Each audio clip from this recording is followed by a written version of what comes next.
All right, welcome into another edition of the 2022 MLB Draft Show tonight. I'm listen. I'll speak for Ian here. This is one of Ian's favorite kids in the 2022 class, no doubt. Absolutely. Tooled out of his mind, Madison, Mississippi's own Ross Highfill, a catcher. Ross, what's going on, man?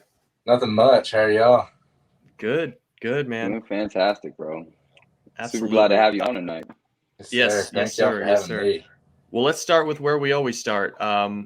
Introduce yourself to the viewers. Introduce yourself to the listeners. Who's Ross Highfill? What's his game about on the diamond, and what do you like to do off the field? I'm Ross. If you know already, heard it. I'm from Madison, Mississippi. I'm a catcher, and on the field, honestly, I just feel like I'm a gamer, and I always give like 1,000%, no matter what. Coming from like football and soccer background, it's athleticism's there, so I'm not like limited to like the kind of chunky, slow catcher. Kind of feel like I'm a little bit more adverse, but off the field, I'm a chill kind of guy, I guess. I mean, I hunt, fish, southern things, started picking up guitar, just kind of chilled out. Well, absolutely, man. Well, I'd like to jump in with my first question, always for all these. Just talk to me a little bit about how your summer went, your showcase season. You played all over the country this year. You played first a perfect game, and then all the perfect game, All-American games. So you're really much all over the country this summer. So talk to me a little bit how it went for you. Stumbling over my words here, but yeah. Overall, I think overall best thing to say was it was draining, but it was like the perfect kind of draining. Like you're just going like from tournament to tournament to tournament. You're flying here, then driving there, then playing the next day at two different things. But just that overall experience, I don't think I'd trade it for anything. It was great. I love to hear that. Well, in June or July, when Perfect Game National hit, you caught our attention big time with just your measurables, the way that you can run, the way that you can throw, the way that you can produce exit velocities. You kind of check every box in terms of, the scouting report metrically. So I want to know, where did that come from? You mentioned that you played soccer and you played some different sports growing up, but how do you find that you've become such a well-rounded athlete? Definitely. I think I put all my like pluses and everything that I've done. Like COVID is 100% the reason. COVID came, and I think it was like just a bunch of time that you just didn't do anything. No one was leaving the house, so I was just sitting there, and I had a couple pieces of wood laying around. I saw a picture on Instagram, and I like formed up a whole garage gym from Home Depot and everything, and I put on like 25 to 30 pounds over that COVID break. That'll And do just it. like all the That'll like do it. I was running like a 7 260.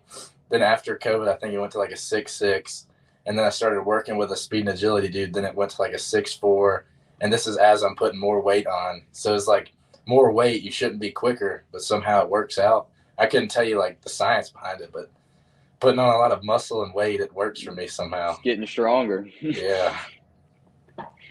Well, you just mentioned getting stronger. You got faster. You mentioned football. Talk to me a little bit about the football season you just went through in Madison. I know you play both sports, varsity. So just talk to me a little how the season went for you.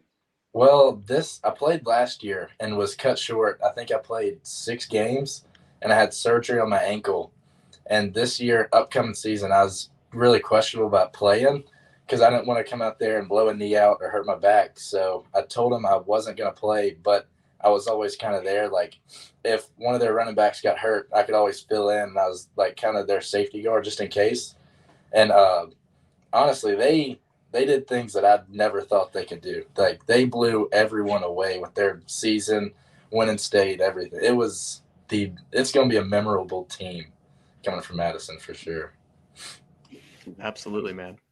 Let's talk a little bit about next steps, because you commit to Mississippi State actually pretty recently compared to the rest of the class. But I want to know, Mississippi State has a storied tradition of baseball. Chris Lamonis is there. He's going to treat you right. But specifically, my question is, have you had a chance to talk with Logan Tanner a little bit, get to know him, kind of get to know some of that team? Because for a few years now, they've been loaded behind the plate. Yeah.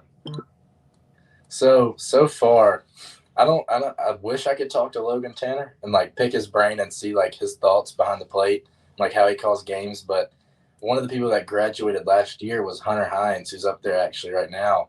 And he was kind of like a role model or whatever. His bat was absolutely insane, what he could do with the barrel and how just he could put a ball over a light pole with a flick of the wrist. And he's back in town now, so I always talk to him about it. And I think we hit decent bits. He's a big hunter, so he's gone half the time. But anytime he's in, I try and hit with him, just pick his brain, see what he's thinking, how's state, like what's their kind of, what do they think of you, like all that kind of stuff. Absolutely. Well, talking about next steps, like Joe just said, you're a catcher. You're also running 6'4". You're one of the most tooled up players in the class. Is catching something you want to do for your entire career, whether it's in the pros, in college, then the pros, however it works out? 100%. Catch. I want to be a catcher all the way. Absolutely. It sounds like you take a lot of pride in that. Is it the field general mentality, or is there something else? I think the main part is just I'm in every play, and it's every time I'm the one catching the pitcher's pitch. It's like if he doesn't have a good catcher, then nothing's going to run smooth. If he's got a dude that he's like, if I'm going to bounce this curveball to the runner on third and he's like hesitant about it, then that just changes the whole aspect of the game and how you're going to pitch the hitters and how you're going to work everything. So I think catching and being a leader on the team and having the pitcher's trust is like the funnest part of the game. Well, doubling down on that a little bit, we talked about the showcase circuits a little bit earlier, but you caught a lot of the best pitchers in the class this year. Who do you feel had the nastiest stuff when you were behind the plate? I think the nastiest pitcher had to have been Brock Porter. That dude was insane. He was the changeup will just drop off the table. It's next level stuff. Like I've never seen anything like him at all. What about the other side of it? You've got a pretty big bat yourself, but was there one guy that you saw during BP or something like that really kind of opened your eyes? Najir Mule, probably. PG All-American. When I'm up there and I'm like, all right, he's gonna be mid-90s. I gotta make sure I get on time with it. And like first pitch is 100 or 101. I'm like, holy! I didn't think people threw that hard at 16, but he's defying odds. It take a little bit of courage getting in the box against that, huh? No kidding. Absolutely. Having a fastball come in on you, it's scary. Yeah, man. Yeah. So another part of that question, talking about, outlandish physical tools. When you look at, blast motion and you look at K-Vest and you look at all these different things that they're incorporating at these perfect game events, I don't know whether or not you have access to that in your hometown, but do you like incorporating tech into your training? Do you like kind of qualifying what you're doing on the field? I like seeing it, but I don't like studying it and try to train for it. Like the hitting aspect where people are like training for their launch angle. I think if you train right and you hit right and you have a good approach, then those metrics come with it. But I don't like training for it and having the numbers like by my side the whole ride or the whole train session or anything like that. But a showcase, like you kind of work for 3 or 4 months, go to a showcase and you see all your numbers. I love having that like kind of stepping stone going forwards, like seeing your new metrics. You mentioned your approach right in that question, but just talk to me a little bit about how you approach the plate. Back at Perfect Game National, I saw you take a ball pretty much off the plate and drive it off the wall and drop. And you can seem to have plate coverage throughout the zone. You can really manipulate the barrel. So just talk to me a little bit about how your approach is at the plate. The main thing that unlocked my juice that actually let me hit for power is I have to catch everything way out front. And it's not so much of like change-ups are coming and you're going to be fooled, but it's more just let your hands get extended and you can get that like whip with your hands like you're whipping something. And like the low and away pitches like at PG National, I hit it to left center off the wall or right up there. And it's just anything in that zone I can just get extended. So my oppo approach is more up the middle to right center. And never am I really catching it deep in the zone, hitting it down the right line. That's an advanced approach. That's going to serve you really well at the next level for sure, especially if you end up at Mississippi State. That's going to be a good get. What does the next 6 or 7 months look like for you? Because you've got an opportunity now to kind of cement your name as one of the best prep catchers in this class. What are you doing to train? It sounds like you already put on a ton of strength and weight. What other check marks do you have for yourself? My main check mark isn't so much of adding 20 more pounds or kind of chase like a 6'1". I feel like right where I'm at, running a 6'4", I think I can increase a little bit, but I don't think size is what's going to help me the most or benefit me. I think my overall like mental aspect of the game and approach is what's going to like put me into like, oh, that's a dude. Like where I'm at the plate and I'm not chasing things, and if there's a fastball, I'll put damage on it and not miss it, or foul 2 fastballs off, then I'm getting crappy changeups and sliders. So mainly I'm really trying to chain like the mental aspect of everything. I like it. Yeah, I mean, at some point, unfortunately, you got to shift away from hunting fastballs in every count. So it sounds like you're ahead of the game a little bit in that regard.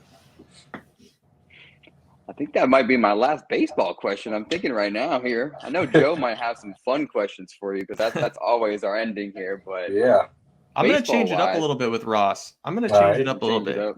Yeah, I mean, so you traveled all over the country, especially all over the Southeast at these different showcases, a little bit of the Midwest as well.